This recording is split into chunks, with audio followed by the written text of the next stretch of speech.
প্রিয়তমার আধারে এখন আসছে না কেন? তার জন্য আমি কখন থেকে অপেক্ষা করছি, এখনো সে আসছে না। রাধা,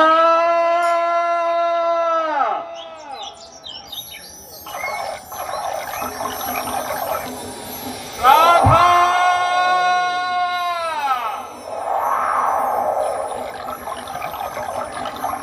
ও বুঝেছি প্রিয়তমা, তুমি সব কিছু সইতে পারো, কিন্তু আমার বাঁশির সুর তুমি কিছুতেই সইতে পারবে না, এটা আমি জানি। আমার বাঁশির সুরে তুমি অবশ্যই ছুটে আসবে, এটা আমার দৃঢ় বিশ্বাস। বেশ, তোমার মান ভাঙাবার জন্য আমি সেই বাঁশির সুরে বাজাবো।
এতক্ষণে তোমার আসার বুঝি সময় হলো?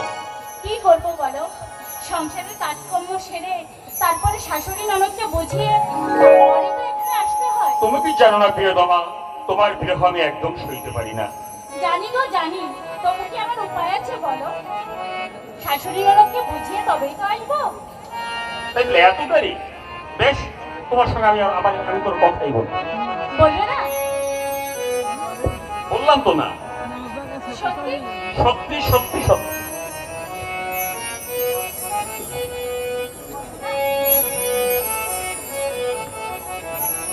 বলছি তো বাবা, আমি কথা বলবো না। বললাম তো কথা, তোমার সঙ্গে আমি বলবো।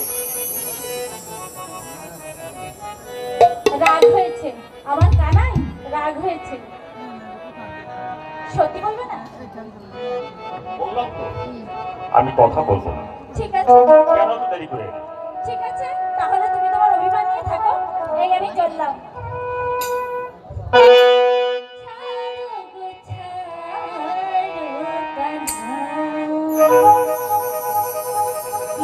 গগরিয়া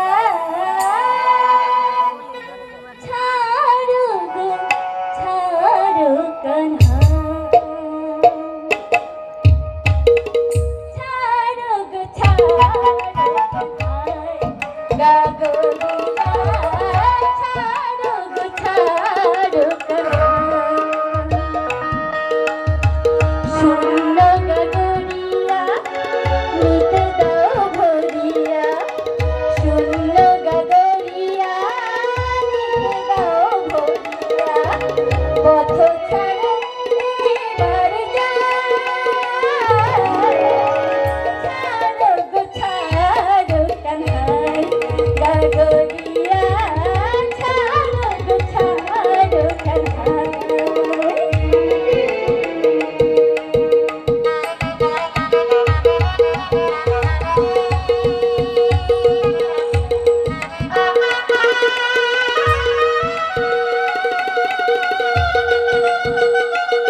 পথ ছাড়ো এবার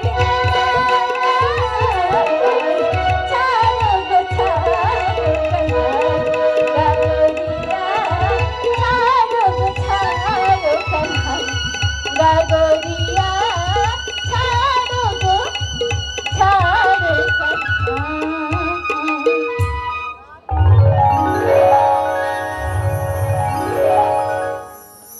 প্রিয়তমা, বলো এবার কি আমায় বিদায় দিতে হয় প্রিয়তমা? কেন তোমাকে বিদায় দেবো কেন?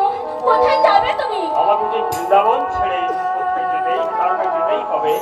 কি বলছো তুমি? হ্যাঁ প্রিয়া, কেন যাবে তারকা? তারকাই যেতে হবে আমার কর্তব্যের খাতিরে। তোমার কর্তব্যের জন্য? তাহলে তাহলে আমি কেমন করে থাকবো তোমার বিহানে এখানে? তুমি একবার বলো, এই মথুরা বৃন্দাবনে যদি তুমি না থাকো তাহলে আমি কাকে নিয়ে থাকবো?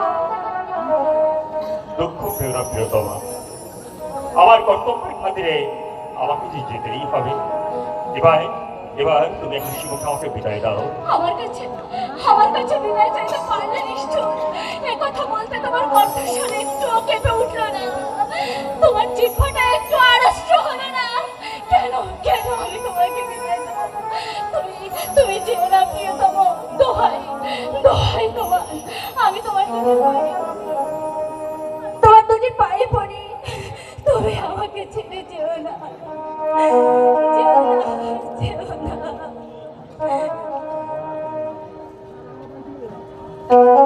যেও না প্রিয়তম।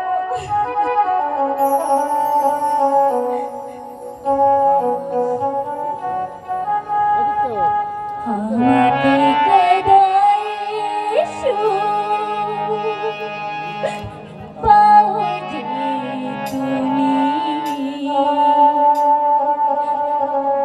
আমি যে বড় ভাগিনী। এ তো কিছু নয়, শুধু মনে পড়ে যায়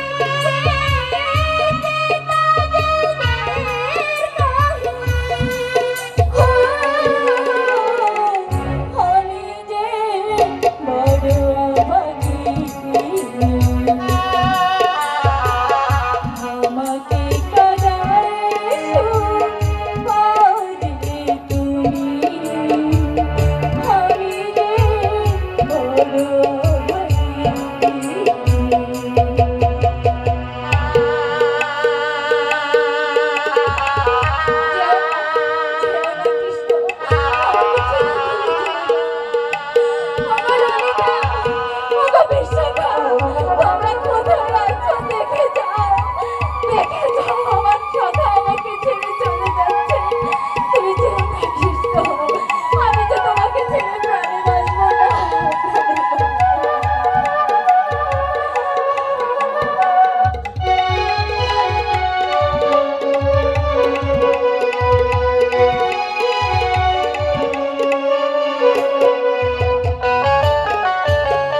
ত্রেতায় ছিলাম সীতা জনক নন্দিনী, স্বামী সোহাগিনী হলাম বনবাসিনী।